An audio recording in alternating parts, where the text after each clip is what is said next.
जय जय श्री सीताराम, जय बजरंगबली महाराज।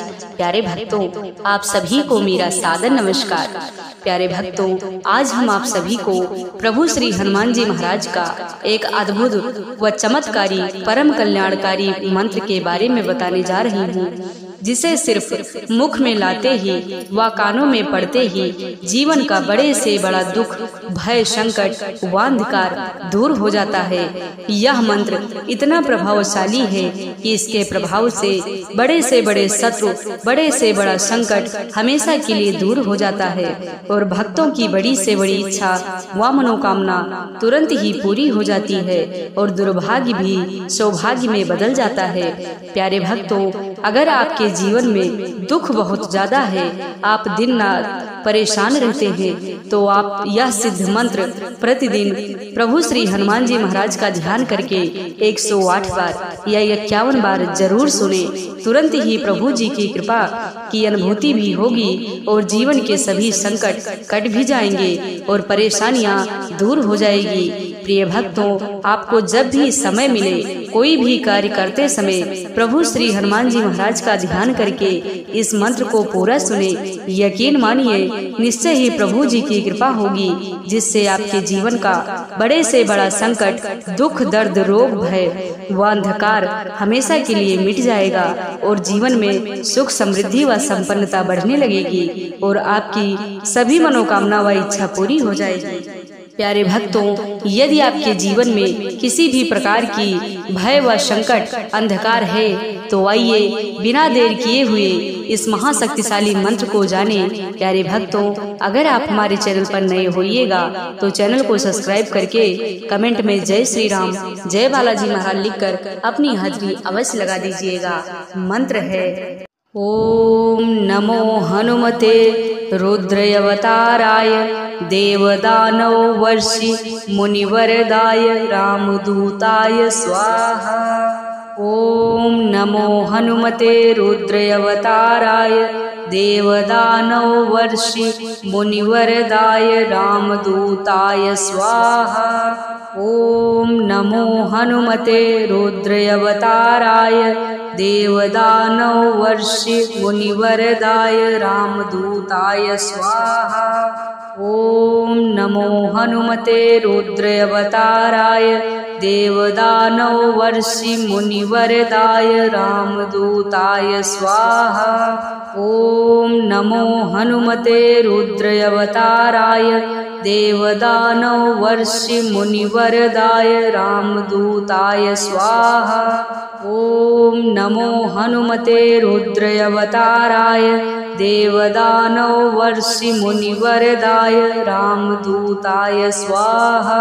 ओम नमो हनुमते रुद्रयवताराय देवदानव वर्षि मुनिवरदाय रामदूताय स्वाहा। ओम नमो हनुमते रुद्रयवताराय देवदानव वर्षि मुनिवरदाय रामदूताय स्वाहा। ओम नमो हनुमते रुद्रयवताराय देवदानव वर्षि मुनिवरदाय रामदूताय स्वाहा। ओम नमो हनुमते रुद्रयवताराय देवदानव वर्षि मुनिवरदाय रामदूताय स्वाहा। ओम नमो हनुमते रुद्रयवताराय देवदानव वर्षि मुनिवरदाय रामदूताय स्वाहा। ओम नमो हनुमते रुद्रयवताराय देवदानव वर्षि मुनिवरदाय रामदूताय स्वाहा। ओम नमो हनुमते रुद्रयवताराय देवदानव वर्षि मुनिवरदाय रामदूताय स्वाहा। ओम नमो हनुमते रुद्रयवताराय देवदानव वर्षि मुनिवरदाय रामदूताय स्वाहा। ओम नमो हनुमते रुद्रयवताराय देवदानव वर्षि मुनिवरदाय रामदूताय स्वाहा। ओम नमो हनुमते रुद्रयवताराय देवदानवर्षि मुनिवरदाय रामदूताय स्वाहा। ॐ नमो हनुमते रुद्रावताराय देवदानवर्षि मुनिवरदाय रामदूताय स्वाहा। ॐ नमो हनुमते रुद्रावताराय देवदानवर्षि मुनिवरदाय रामदूताय स्वाहा। ॐ नमो हनुमते रुद्रावताराय देवदानवर्षि मुनिवरदाय रामदूताय स्वाहा। ॐ नमो हनुमते रुद्रावताराय देवदानवर्षि मुनिवरदाय रामदूताय स्वाहा। ॐ नमो हनुमते रुद्रावताराय देवदानवर्षि मुनिवरदाय रामदूताय स्वाहा। ॐ नमो हनुमते रुद्रावताराय देवदानवर्षि मुनिवरदाय रामदूताय स्वाहा। ॐ नमो हनुमते रुद्रावताराय देवदानवर्षि मुनिवरदाय रामदूताय स्वाहा। ॐ नमो हनुमते रुद्रावताराय देवदानवर्षि मुनिवरदाय रामदूताय स्वाहा। ॐ नमो हनुमते रुद्रावताराय देवदानवर्षि मुनिवरदाय रामदूताय स्वाहा। ॐ नमो हनुमते रुद्रावताराय देवदानवर्षि मुनिवरदाय रामदूताय स्वाहा। ॐ नमो हनुमते रुद्रावताराय देवदानवर्षि मुनिवरदाय रामदूताय स्वाहा। ॐ नमो हनुमते रुद्रावताराय देवदानवर्षि मुनिवरदाय रामदूताय स्वाहा। ॐ नमो हनुमते रुद्रावताराय देवदानवर्षि मुनिवरदाय रामदूताय स्वाहा। ॐ नमो हनुमते रुद्रावताराय देवदानवर्षि मुनिवरदाय रामदूताय स्वाहा। ॐ नमो हनुमते रुद्रावताराय देवदानवर्षि मुनिवरदाय रामदूताय स्वाहा। ॐ नमो हनुमते रुद्रावताराय देवदानवर्षि मुनिवरदाय रामदूताय स्वाहा। ॐ नमो हनुमते रुद्रावताराय देवदानवर्षि मुनिवरदाय रामदूताय स्वाहा। ॐ नमो हनुमते रुद्रावताराय देवदानवर्षि मुनिवरदाय रामदूताय स्वाहा। ॐ नमो हनुमते रुद्रावताराय देवदानवर्षि मुनिवरदाय रामदूताय स्वाहा। ॐ नमो हनुमते रुद्रावताराय देवदानवर्षि मुनिवरदाय रामदूताय स्वाहा। ॐ नमो हनुमते रुद्रावताराय देवदानवर्षि मुनिवरदाय रामदूताय स्वाहा। ॐ नमो हनुमते रुद्रावताराय देवदानवर्षि मुनिवरदाय रामदूताय स्वाहा। ॐ नमो हनुमते रुद्रावताराय देवदानवर्षि मुनिवरदाय रामदूताय स्वाहा। ॐ नमो हनुमते रुद्रावताराय देवदानवर्षि मुनिवरदाय रामदूताय स्वाहा। ॐ नमो हनुमते रुद्रावताराय देवदानवर्षि मुनिवरदाय रामदूताय स्वाहा। ॐ नमो हनुमते रुद्रावताराय देवदानवर्षिमुनिवरदाय रामदूताय स्वाहा। ॐ नमो हनुमते रुद्रावताराय देवदानवर्षिमुनिवरदाय रामदूताय स्वाहा। ॐ नमो हनुमते रुद्रावताराय देवदानवर्षिमुनिवरदाय रामदूताय स्वाहा। ॐ नमो हनुमते रुद्रावताराय देवदानवर्षिमुनिवरदाय रामदूताय स्वाहा। ॐ नमो हनुमते रुद्रावताराय देवदानवर्षिमुनिवरदाय रामदूताय स्वाहा। ॐ नमो हनुमते रुद्रावताराय देवदानवर्षिमुनिवरदाय रामदूताय स्वाहा। ॐ नमो हनुमते रुद्रावताराय देवदानवर्षिमुनिवरदाय रामदूताय स्वाहा।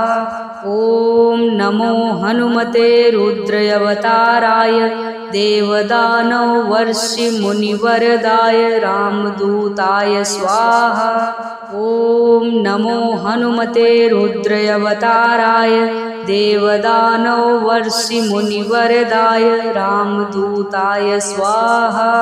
ॐ नमो हनुमते रुद्रावताराय देवदानवर्षिमुनिवरदाय रामदूताय स्वाहा। ॐ नमो हनुमते रुद्रावताराय देवदानवर्षिमुनिवरदाय रामदूताय स्वाहा। ॐ नमो हनुमते रुद्रावताराय देवदानवर्षिमुनिवरदाय रामदूताय स्वाहा। ॐ नमो हनुमते रुद्रावताराय देवदानवर्षिमुनिवरदाय रामदूताय स्वाहा। ॐ नमो हनुमते रुद्रावताराय देवदानवर्षिमुनिवरदाय रामदूताय स्वाहा। ॐ नमो हनुमते रुद्रावताराय देवदानवर्षिमुनिवरदाय रामदूताय स्वाहा। ॐ नमो हनुमते रुद्रावताराय देवदानवर्षिमुनिवरदाय रामदूताय स्वाहा। ॐ नमो हनुमते रुद्रावताराय देवदानवर्षिमुनिवरदाय रामदूताय स्वाहा। ॐ नमो हनुमते रुद्रावताराय देवदानवर्षिमुनिवरदाय रामदूताय स्वाहा। ॐ नमो हनुमते रुद्रावताराय देवदानवर्षिमुनिवरदाय रामदूताय स्वाहा। ॐ नमो हनुमते रुद्रावताराय देवदानवर्षिमुनिवरदाय रामदूताय स्वाहा। ॐ नमो हनुमते रुद्रावताराय देवदानवर्षिमुनिवरदाय रामदूताय स्वाहा। ॐ नमो हनुमते रुद्रावताराय देवदानवर्षिमुनिवरदाय रामदूताय स्वाहा। ॐ नमो हनुमते रुद्रावताराय देवदानवर्षिमुनिवरदाय रामदूताय स्वाहा। ॐ नमो हनुमते रुद्रावताराय देवदानवर्षिमुनिवरदाय रामदूताय स्वाहा। ॐ नमो हनुमते रुद्रावताराय देवदानवर्षिमुनिवरदाय रामदूताय स्वाहा। ॐ नमो हनुमते रुद्रावताराय देवदानवर्षिमुनिवरदाय रामदूताय स्वाहा। ॐ नमो हनुमते रुद्रावताराय देवदानवर्षि मुनिवरदाय रामदूताय स्वाहा। ॐ नमो हनुमते रुद्रावताराय देवदानवर्षि मुनिवरदाय रामदूताय स्वाहा। ॐ नमो हनुमते रुद्रावताराय देवदानवर्षि मुनिवरदाय रामदूताय स्वाहा। ॐ नमो हनुमते रुद्रावताराय देवदानवर्षि मुनिवरदाय रामदूताय स्वाहा। ॐ नमो हनुमते रुद्रावताराय देवदानवर्षि मुनिवरदाय रामदूताय स्वाहा। ॐ नमो हनुमते रुद्रावताराय देवदानवर्षि मुनिवरदाय रामदूताय स्वाहा। ॐ नमो हनुमते रुद्रावताराय देवदानवर्षि मुनिवरदाय रामदूताय स्वाहा। ॐ नमो हनुमते रुद्रावताराय देवदानवर्षि मुनिवरदाय रामदूताय स्वाहा। ॐ नमो हनुमते रुद्रावताराय देवदानवर्षि मुनिवरदाय रामदूताय स्वाहा। ॐ नमो हनुमते रुद्रावताराय देवदानवर्षि मुनिवरदाय रामदूताय स्वाहा।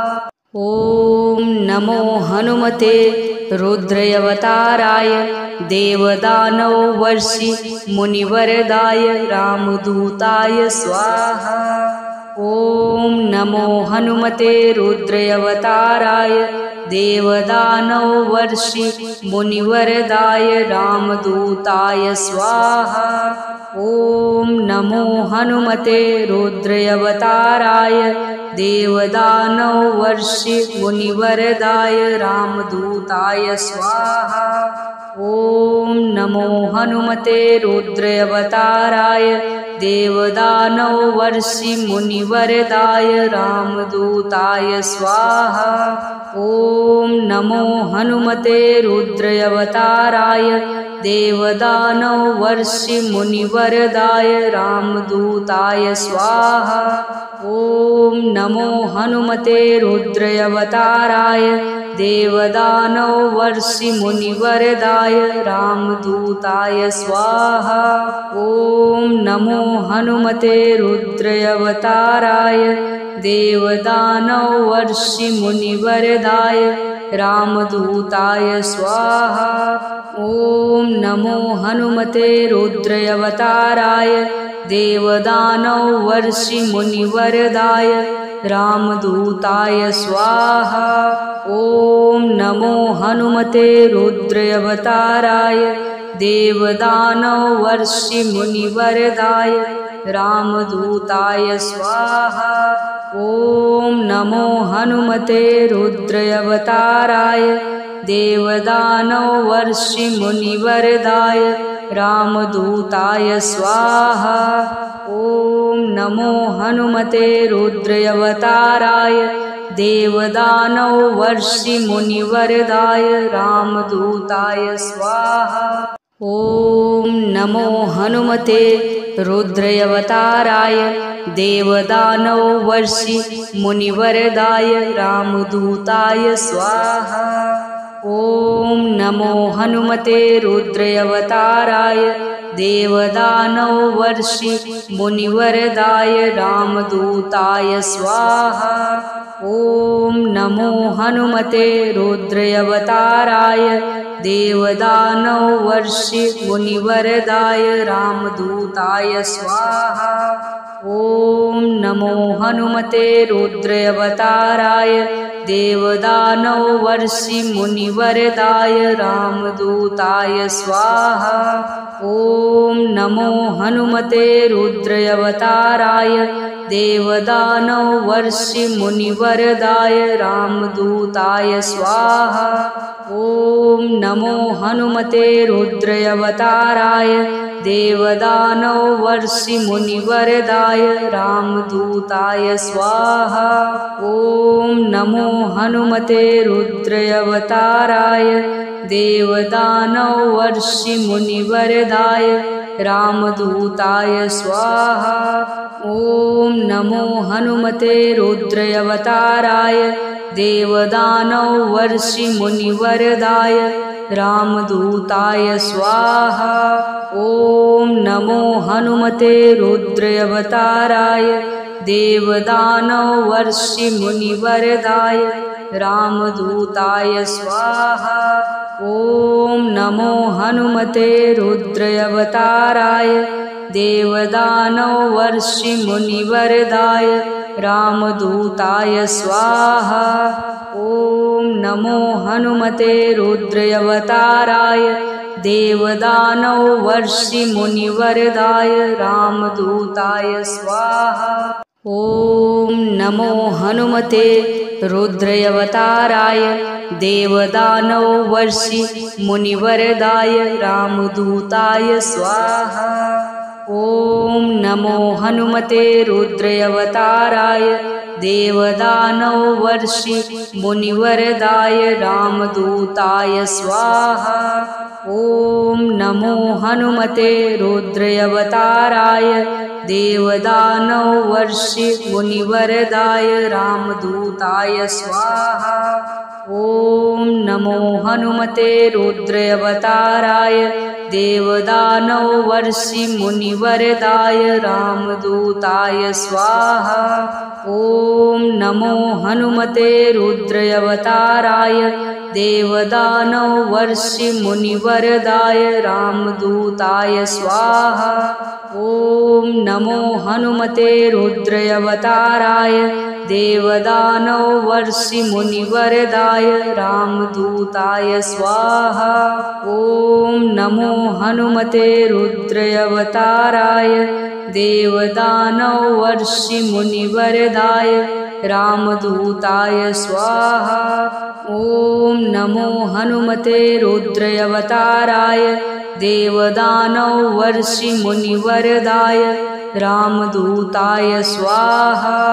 ॐ नमो हनुमते रुद्रावताराय देवदानवर्षिमुनिवरदाय रामदूताय स्वाहा। ॐ नमो हनुमते रुद्रावताराय देवदानवर्षिमुनिवरदाय रामदूताय स्वाहा। ॐ नमो हनुमते रुद्रावताराय देवदानवर्षिमुनिवरदाय रामदूताय स्वाहा।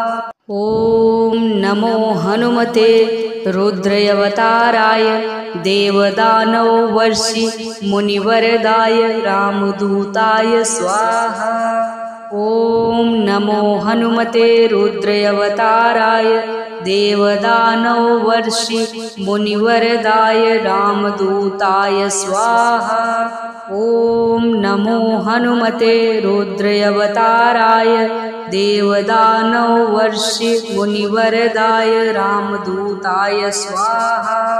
ॐ नमो हनुमते रुद्रावताराय देवदानवर्षिमुनिवरदाय रामदूताय स्वाहा। ॐ नमो हनुमते रुद्रावताराय देवदानवर्षिमुनिवरदाय रामदूताय स्वाहा। ॐ नमो हनुमते रुद्रावताराय देवदानवर्षिमुनिवरदाय रामदूताय स्वाहा। ॐ नमो हनुमते रुद्रावताराय देवदानवर्षिमुनिवरदाय रामदूताय स्वाहा। ॐ नमो हनुमते रुद्रावताराय देवदानवर्षिमुनिवरदाय रामदूताय स्वाहा। ॐ नमो हनुमते रुद्रावताराय देवदानवर्षिमुनिवरदाय रामदूताय स्वाहा। ॐ नमो हनुमते रुद्रावताराय देवदानवर्षिमुनिवरदाय रामदूताय स्वाहा। ॐ नमो हनुमते रुद्रावताराय देवदानवर्षिमुनिवरदाय रामदूताय स्वाहा। ॐ नमो हनुमते रुद्रावताराय देवदानवर्षिमुनिवरदाय रामदूताय स्वाहा।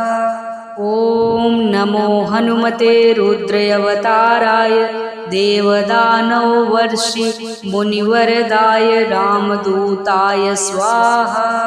ॐ नमो हनुमते रुद्रावताराय देवदानवर्षिमुनिवरदाय रामदूताय स्वाहा। ॐ नमो हनुमते रुद्रावताराय देवदानवर्षिमुनिवरदाय रामदूताय स्वाहा। ॐ नमो हनुमते रुद्रावताराय देवदानवर्षिमुनिवरदाय रामदूताय स्वाहा। ॐ नमो हनुमते रुद्रावताराय देवदानवर्षिमुनिवरदाय रामदूताय स्वाहा। ॐ नमो हनुमते रुद्रावताराय देवदानवर्षिमुनिवरदाय रामदूताय स्वाहा। ॐ नमो हनुमते रुद्रावताराय देवदानवर्षिमुनिवरदाय रामदूताय स्वाहा। ॐ नमो हनुमते रुद्रावताराय देवदानवर्षिमुनिवरदाय रामदूताय स्वाहा। ॐ नमो हनुमते रुद्रावताराय देवदानवर्षिमुनिवरदाय रामदूताय स्वाहा। ॐ नमो हनुमते रुद्रावताराय देवदानवर्षिमुनिवरदाय रामदूताय स्वाहा। ॐ नमो हनुमते रुद्रावताराय देवदानवर्षिमुनिवरदाय रामदूताय स्वाहा। ॐ नमो हनुमते रुद्रावताराय देवदानवर्षिमुनिवरदाय रामदूताय स्वाहा।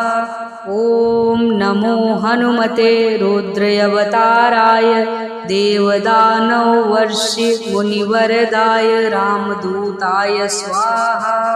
ॐ नमो हनुमते रुद्रावताराय देवदानवर्षिमुनिवरदाय रामदूताय स्वाहा। ॐ नमो हनुमते रुद्रावताराय देवदानवर्षिमुनिवरदाय रामदूताय स्वाहा। ॐ नमो हनुमते रुद्रावताराय देवदानवर्षिमुनिवरदाय रामदूताय स्वाहा। ॐ नमो हनुमते रुद्रावताराय देवदानवर्षिमुनिवरदाय रामदूताय स्वाहा। ॐ नमो हनुमते रुद्रावताराय देवदानवर्षिमुनिवरदाय रामदूताय स्वाहा। ॐ नमो हनुमते रुद्रावताराय देवदानवर्षिमुनिवरदाय रामदूताय स्वाहा। ॐ नमो हनुमते रुद्रावताराय देव